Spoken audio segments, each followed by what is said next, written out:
Hey, welcome to Geometry. Today we are going to be taking a look at section 3.5, writing equations of parallel and perpendicular lines. In order to write equations of lines, there are two extremely important formulas that we need to know, and this should be a blast from the past, just a review.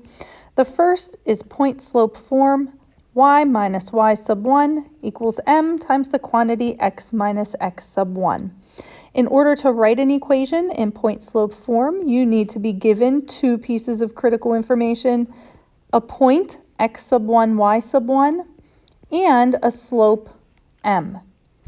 Whenever you substitute into your equation, your slope will go in place of m, the x sub 1, and the y sub 1 will come from your point. Now, point-slope form is never your final destination. It is simply a vehicle that will take us to our final destination. And the final place that we want to be is in slope-intercept form, which is y equals mx plus b. We always plug into point-slope form, and then we use that equation and we solve it for y to end up here in slope-intercept form. Okay, so we're going to take a look at these two graphs here, and we're going to write the equation of the line in slope-intercept form. So I want you to follow these three very specific steps, and the first step is going to be to choose 2 points and calculate the slope. So if I zoom in here on the first graph, I am going to choose this point right here as 0, -4. And I'm going to choose this point right here, which I believe is -6, 0. And the first thing we have to do is calculate our slope. So here is a third important formula, the slope formula, y2 minus y1 over x2 minus x1. And if you're taking a look at those points, we could use that top point as my x1 and y1, and we can use this bottom point as my x2 and my y2.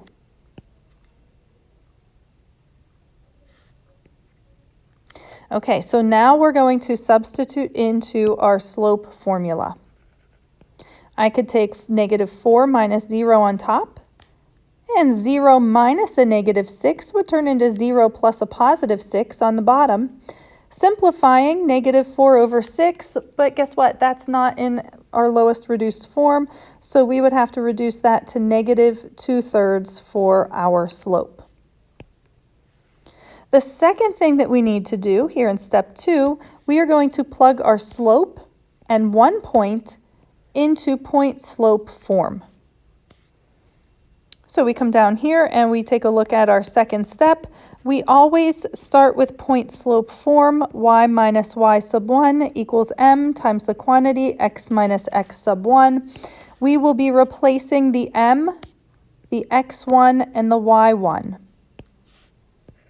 Okay, whenever I choose a point, you need to make sure you're thinking smarter, not harder. So if I'm looking at these 2 points and I notice that my slope is -2/3, so I know that I'm going to have y minus something equals -2/3 times the quantity x minus something. Now think about this for a minute, everybody. If I have a slope that is a fraction, and I know that I am eventually going to be solving for y and distributing. When I'm looking at my 2 points to choose from, I could either choose from -6, 0 or 0, -4.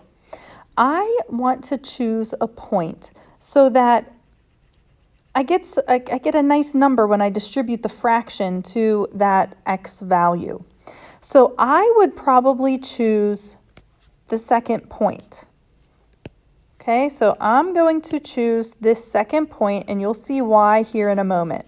So I would have y minus a -4 would be y plus 4 equals -2/3 times the quantity x minus 0. And here's where the beauty happens. When you solve that equation for y, you would have y plus 4 equals -2/3 x. And then when you distribute this fraction times the 0, you get nothing here. It's gone. So you don't really have to worry about that ugly fraction, because then you're going to solve by subtracting 4 from both sides. and you just get y equals negative 2/3 x minus 4. Now, there's two things that I want you to look at here. First of all, make sure your equation is completely solved for y. Second of all, I would like you to look at your slope and see how it's negative.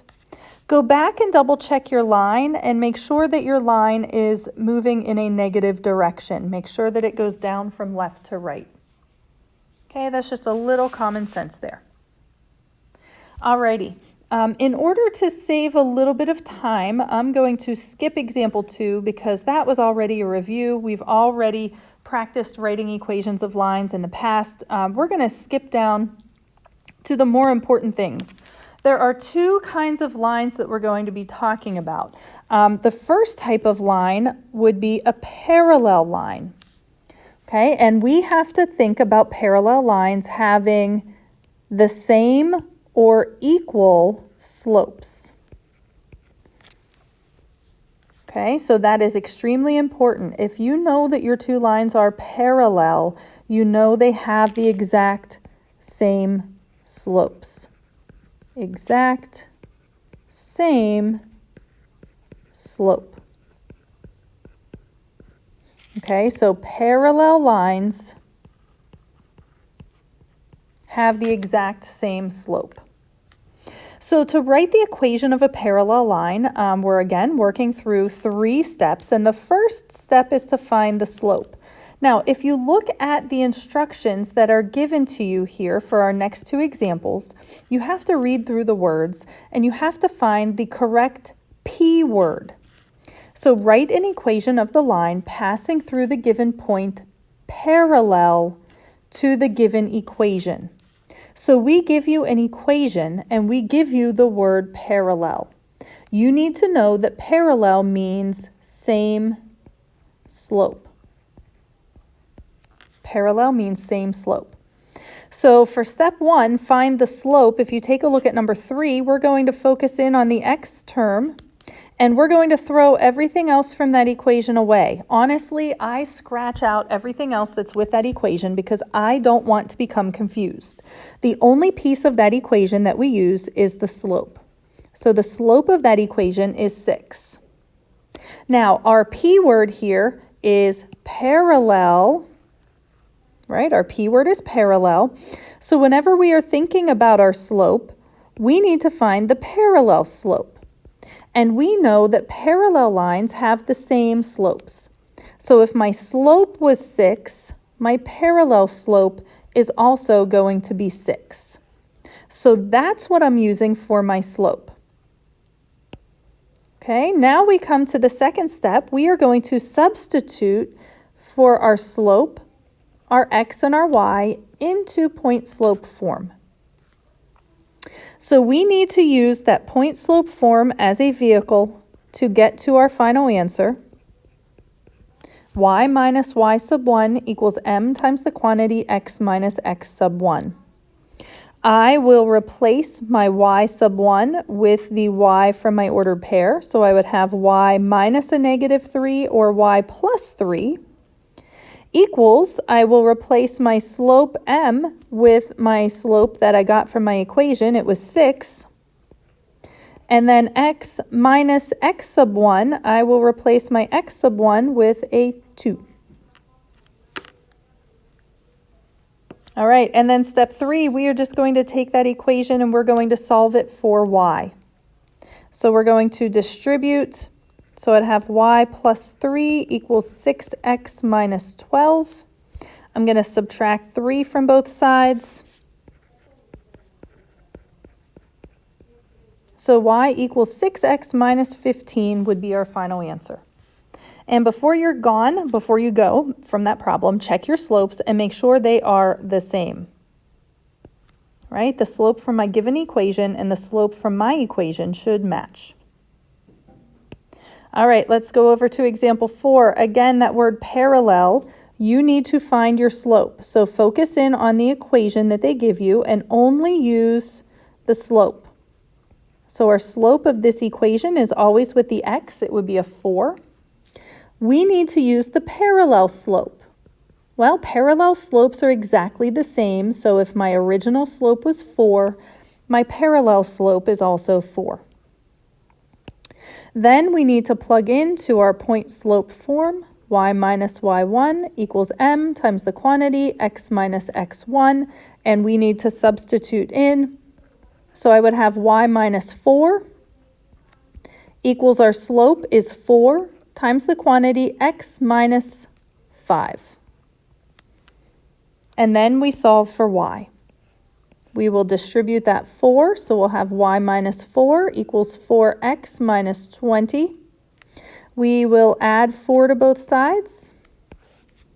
Y equals 4x minus 16.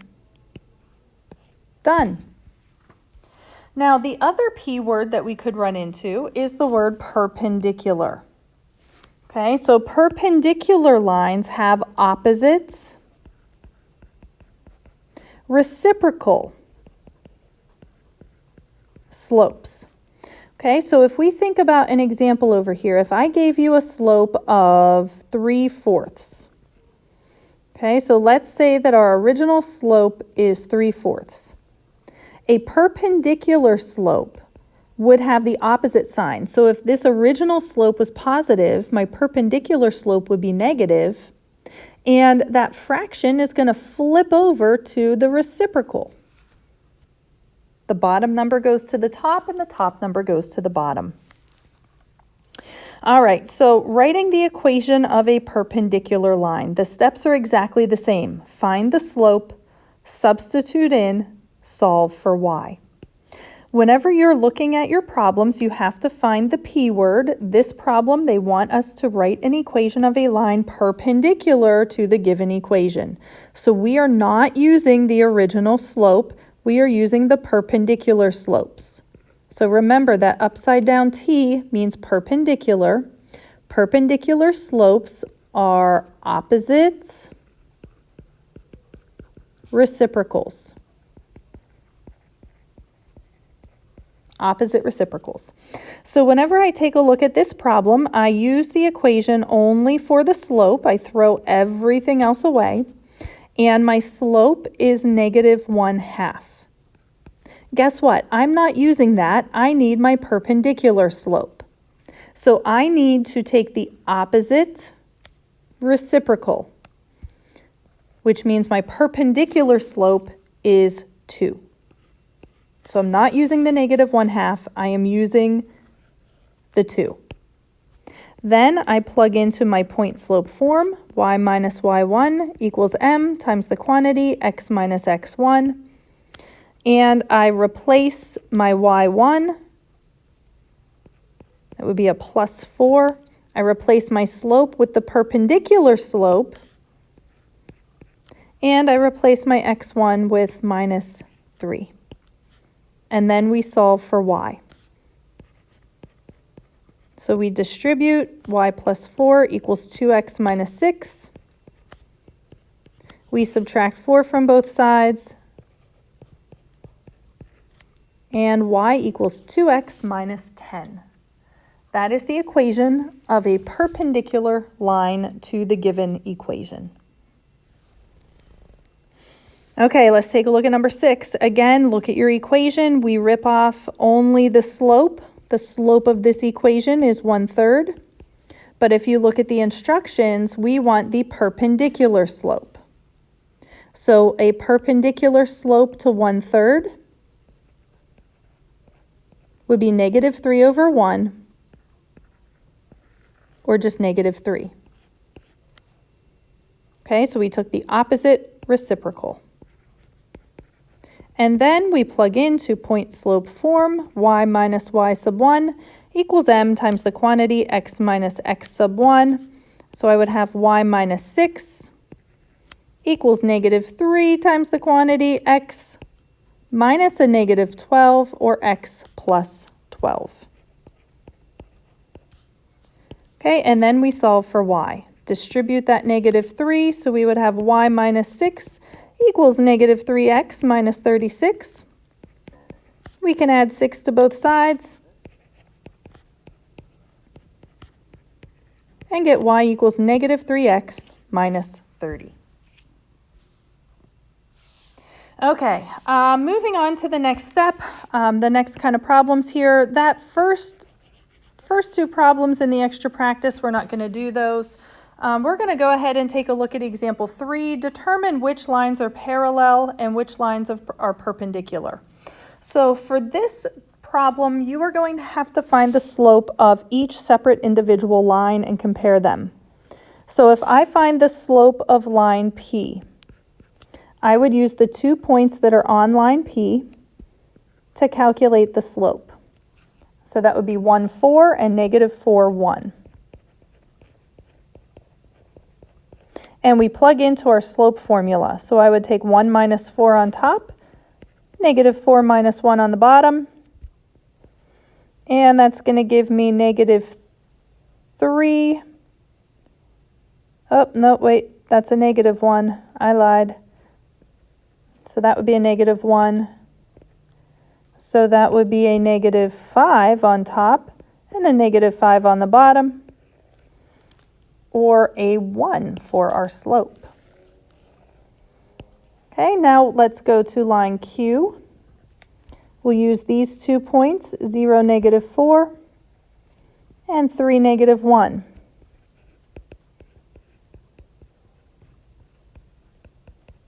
Okay, and we're going to find the slope of those 2 lines.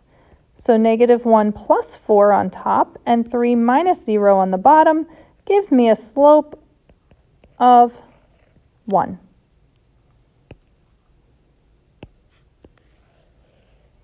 Okay, now I'm going to go over here to line R. Oops, I can do better than that. Go over here to line R and use the 2 points that are on line R. So that would be 2, 1 and negative 2, 4. And find the slope. So 4 minus 1 over negative 2 minus 2 gives me a slope of negative 3/4. Okay, up next, let's look at line S. So we'll use negative 2, 1 and 1, negative 2.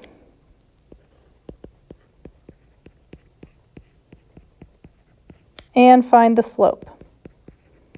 Negative 2 minus 1 on top, 1 plus 2 on the bottom, and our slope is negative 1.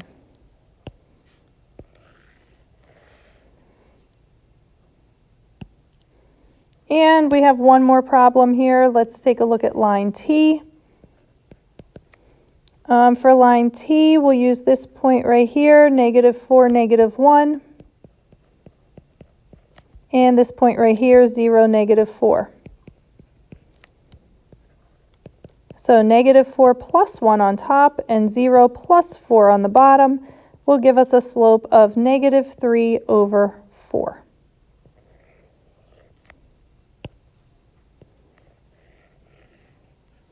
Okay, so we need to know which lines are parallel.